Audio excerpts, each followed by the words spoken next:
Hi guys, how are you all? I trust that you're well. Welcome or welcome back. I'm just coming on today to film you a quick reading, to share a reading, a sacred geometry card. Now, a few times today, geometry, numerology, it's coming to conversation, right? And it's a really relevant piece. And the reason I think for that, amongst other things, is geometry forms the codex in many ways of life, down to the structure of the DNA, the structure of water. Now, this is coming through very strongly at the moment in terms of the body. Now, a lot of people, a lot of us are focusing on our body in a deeper way, focusing on body work, body tech, as one of my mentors likes to describe it. And it's very, very relevant right now to really get into the body and into the fascia. And it's come to my attention in a new way that the fascia is actually a web, and it's sacred geometry. It's a gel-like watery web within the body that stores the imprints of all emotions and experiences, but it's also in that fluid structure. So in other words, it's responding to us in every moment, as well as storing the past, right? So something really relevant about that. Interesting, crossing over. So I am anchored here, and I'm going to be reading from 144, from Glastonbury. Now, there's many reasons why the grid and the lands of Glastonbury are extremely relevant now to ascension, to humanity, because a lot of people say, I mean, some people say this, some people don't, they believe it's elsewhere, but the cosmic heart of the universe, okay, there's something, it's undeniably a stargate, it's a very powerful portal, but the Isle of Avalon itself is just one of the 7 sacred isles of Glastonbury. Glastonbury itself has always been an immensely important and powerful place. So in the Doomsday Book, which was compiled, looked at by William the Conqueror's men after 1066, okay, in the British Isles, you basically catalogued, logged all of the land, inhabitants and possessions, animals, everything in the Isles of Britain, right? And already up until that point, for many hundreds of years, the land of Glastonbury, there's 12 hides of Glastonbury, which form what is known as the Glastonbury Zodiac, and 7 sacred isles of Glastonbury, which would have been the risers of the Somerset levels, because it was wetlands. The 12 hides of Glastonbury were sacred land that was pretty much autonomous from any other rule. And in the Doomsday Book, they were listed as basically gifted. These lands were gifted to Joseph of Arimathea and the men, disciples or followers, whatever you want to call that were with him when he originally came to this land. So for all that time, 1,000 years before the record that was made, kept, after William the Conqueror, okay, 1066. So already by that point, for 1,000 years, the 12 hides of Glastonbury, these pieces of land, were known as special. They were sacred. They were gifted and passed down as like, and it's almost like exemplary circumstances. No one really knows what they were, other than the fact that they were gifted to very special people and they were very sacred land, always seen that way. 444. So even in 1066, all that time ago, these lands were gifted. They were sacred. They were special. They were outside of normal circumstances, normal control, and outside the control of the Roman Church, right, which would have had influence. I mean, the Romans left, Rome was sacked, say, 410 or 403 or 410. And then you had English kings, and the Druids were still, the Celtic church was still strong in these lands. But by about 800 AD, you start to get Roman Catholic control in these lands. But the Celtic church was still very present. Now, these lands and the significance of them, the sacredness of them, goes back much, much, much further than that, and was always kept in this gesture, the gifting of the 12 hides of Glastonbury. Now, up until the murder of the last abbot of Glastonbury, which was 1539, Richard Whiting, who was a wisdom keeper, a light bearer, he held and upheld and preserved the sacred feminine lineage. Up until that point, these lands were autonomous. They were not under the rule of the king. Now, this is very relevant now. Who here is feeling a rising? Who here is recognizing that what is happening, or what is necessary for humanity, is to rise beyond the control of the state, to rise beyond who we've been told we are, what we've been told we can and can't do. And I think personally that this is one thread for why so many people are called to Glastonbury, to Avalon. So many people around the world, since myself and my partner have been anchoring here on and off this year and working with these grids, people have been having dreams about Avalon, about us being here, about all sorts of things connecting through the astral. People across the world, I've seen people calling themselves Avalon Pendragon, or changing their names to something to do with this land, these isles. People resonate with the codex in this land. Now, the Isle of Avalon is just one of the 7 sacred isles of Glastonbury. I am anchored on a different one here, which is Mere. There's also Godney and 4 others. So it's just Glastonbury as a whole, and the 12 hides of Glastonbury, the Glastonbury Zodiac. Look that up. Very interesting. Something very resonant happening. Something happening on these lands. These lands represent autonomy. They represent freedom. They represent the grids on which the original templates for the Hieros Gamos were anchored. The Christ frequency, the resurrection, right?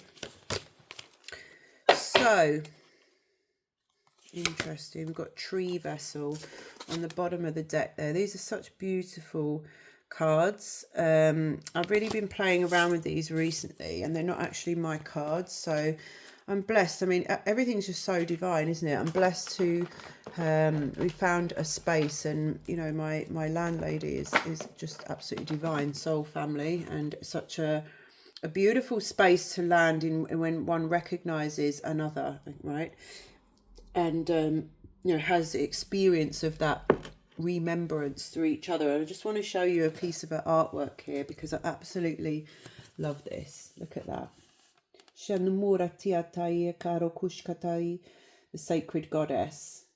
Okay, and this really, I mean, the Isle of Avalon is the Isle of Apples, and significance of the apple in the mythology around the goddess is very, very deep. The Lady of Nalava or Avalon, and the 9 Morgens. I mean, there is so much myth and magic on these sacred isles. It's incredible. And I want to show you the first card that I pulled here, which is called Crossing Over. And I will read you the descriptions because, as I said, I'm new to working with these cards myself, and sacred geometry is such a deep, profound area in itself. But really, I mean, this is interesting because this card has a flower of life on it. And when I first came to Glastonbury and I anchored in the orchard, we stayed in the orchard, which is literally like the Garden of Eden.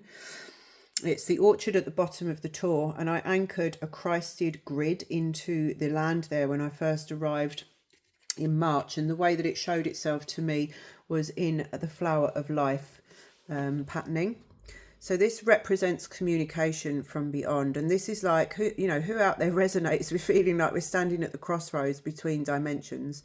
Okay, we're not what we were before, and we know we're not alone, but it sometimes feels like it, and we're kind of bravely facing whatever's coming next without knowing what that is. But this is an indication to, or a reassurance, that we always have guidance and assistance, and all we have to do is ask. So I'll read you the brief message here for crossing over, which is essentially about transition. Okay, and there are two hands there, right? So ask. It's not a time to go it alone. The transition taking place in your life right now will intimately affect those around you and chart your life's current direction. It may not be in your nature to ask for help, but that is the most appropriate action at this time. You may decide to seek advice from a professional or teacher. Your choice may be to consult your personal guides and angels, or from your higher self. The important point is in choosing this card that you accept that there are times when each of us require assistance in moving through inevitable challenges and transitions. That's really beautiful. And for some reason, I feel this energy here of the tree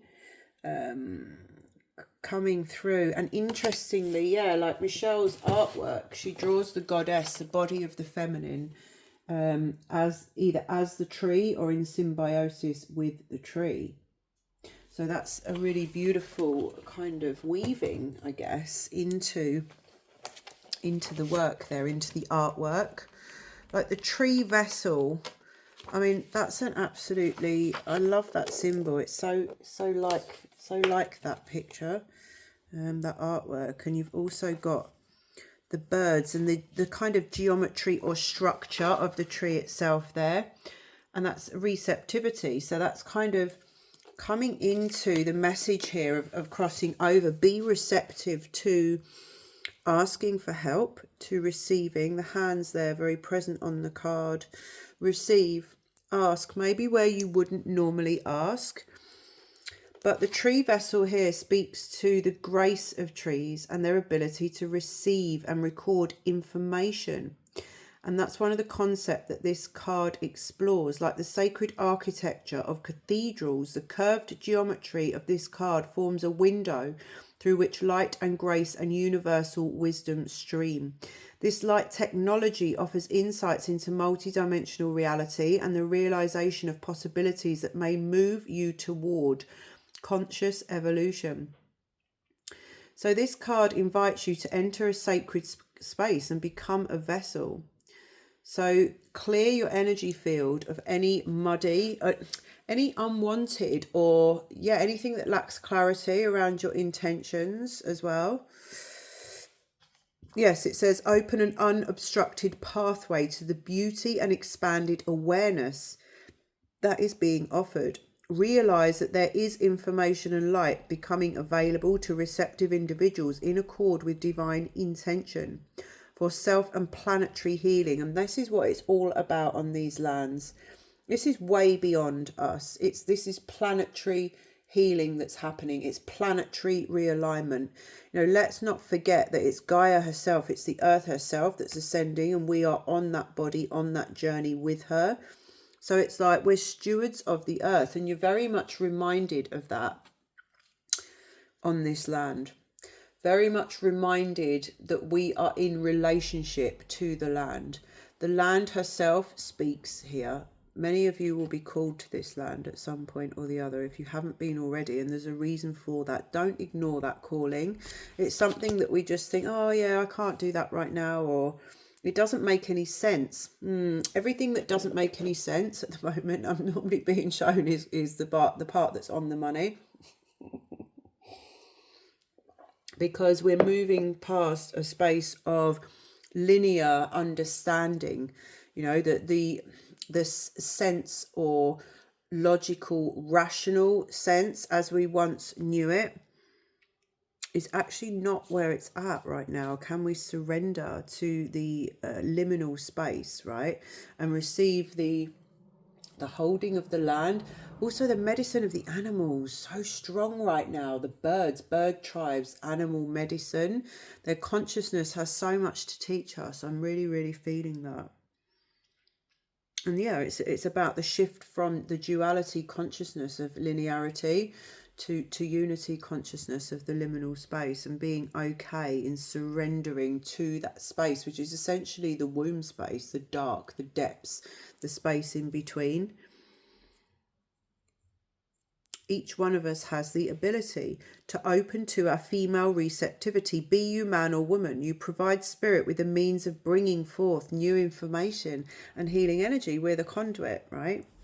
Each one of us has this. You only have to offer yourself in service to the universe to receive this flow of light and love. I absolutely love that. Now I've put one just dropped out, which I'm really I haven't pulled this card before. I'm really quite interested. It's a very, it's completion. Interesting. Yes, of course. It reduces to the number 9, nonagon. I want you to receive that as a code. Breathe that in. Completion. We're in a 9 year as well, right? The nonagon depicts 9-sided geometry. Coming from the greatest single digit number, it is a boundary. 9 is the trinity of trinities. It represents perfection, balance, and order. It is ultimate extension, achievement, and completion. This card represents the completion of a cycle in your life. You have given energy and achieved much during this phase. Events and relationships have served to help you grow and define who you are, giving your life meaning and resonance.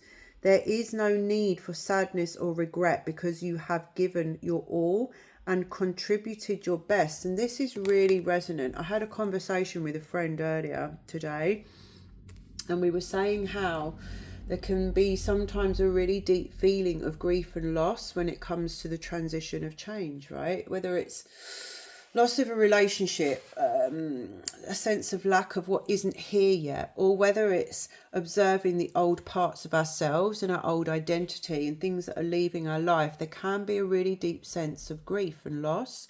There's no need for sadness or regret because you've given your all and contributed your best. So now you stand at the gateway of something entirely new. Yes, we do. Bless the times that have come and are now completed, and get ready for the next big adventure of your life. See yourself already in this new place. Let's call it Cloud 9. I love that. I love that. Visualize yourself there. It's a place of growth and your highest joy.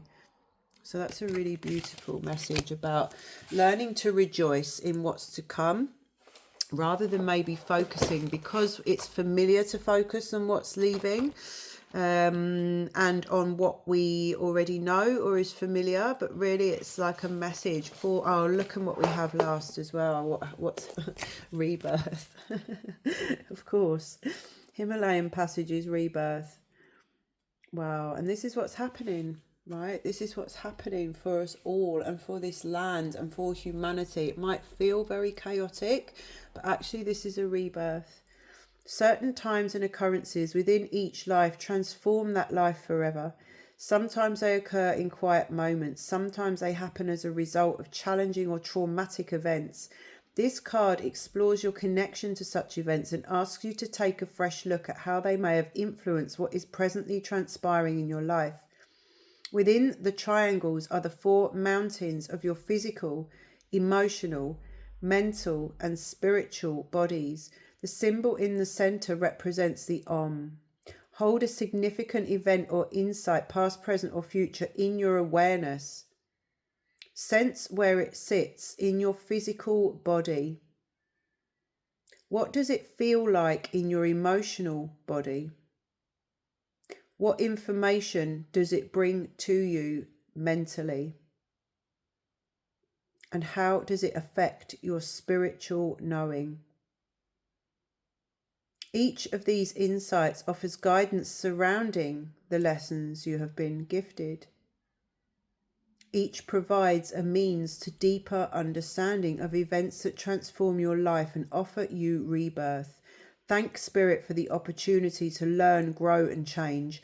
Know that the ultimate gifts are healing and transformation, and use the sound of the Om to release any trauma and incorporate these insights into your present. And you know, when we chant Om as well, it really has 3 parts. It's not actually Om, O-M, as it sounds. It's A-U-M. And really get that whole sound, the sound there, and move the mouth. So you're getting the 3 syllables as such, and really breathe that into the body. You know, a lot of this reading here really to me is the essence of this land, or you know, Avalon, the energy. I mean, the yew trees are, the yew and the oak are very prevalent. The yew is death, but death is transformation. A lot of magic as well, and the deep feminine and what they call the dark. A lot of people run from what they perceive to be the darkness within, but really we have to enter the dark space and be allowing of that, and accepting of all parts of self, you know, and open to receive ourselves and others and the help that's available.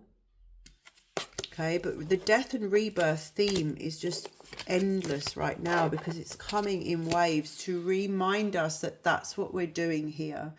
And sometimes it's uncomfortable, it's painful to witness parts of ourselves dissolving when we're being asked to totally trust in what's coming, right? Because it's a new way of being, and we're literally anchoring this new way of being through our beingness, through our willingness to just be with what is, not knowing, you know, being happy with not knowing what's coming next, and just leaning into the support all around us, the support of the land, the support of the animals, the spirit, the magic which is everywhere. Don't forget, family, the physical reality, the body, the physicality, everything that we see around us, it's already done. It's a result of yesterday. So we can get very attached to observing what is, and then just cycling between the past and now. So, you know, that message there that came of really anchoring in the vision, through the feeling, through the felt experience of what it is that we truly desire, of where we are going, of this sense of the new, of the true. And that comes from the visions that we've had from the heart field, the senses of what is possible. And if you've received a vision or a sense of what's possible, then it's not only possible, but it's already done.